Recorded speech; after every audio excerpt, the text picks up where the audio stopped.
आज हम लोग करेंगे क्वेश्चन नंबर 17 जिसमें कहा गया है कि block 2 kilogram is suspended from the ceiling through a massless spring. यानी कोई एक स्प्रिंग है और वो छत से लटकी हुई है और उस पर एक मास 2 किलोग्राम का सस्पेंडेड है। तो कहते हैं what is the elongation of the spring. ठीक है।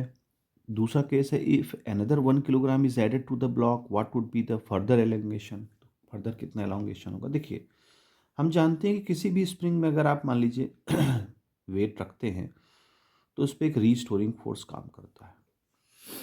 मान लीजिए इसकी पहले डिस्टेंस x थी और अब इसकी डिस्टेंस बढ़ करके हो गई है x1।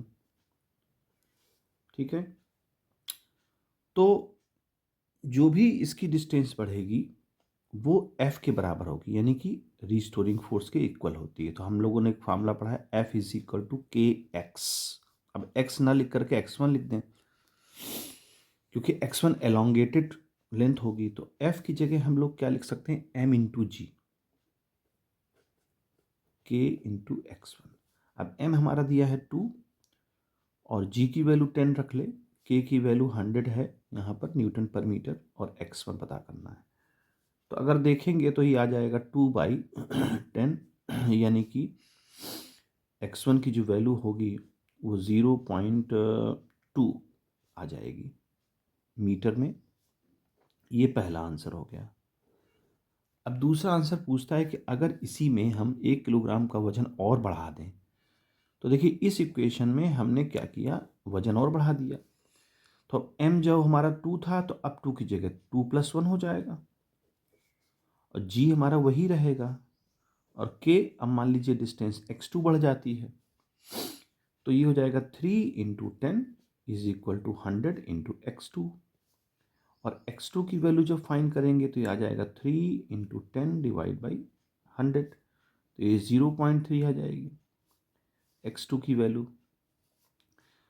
तो क्वेश्चन में पूछा गया है कि कितना एलोंगेट कर रही है ना। फाइनली जो है 0.3 जब रख रहे हैं तो कितना एलोंगेट कर रही है।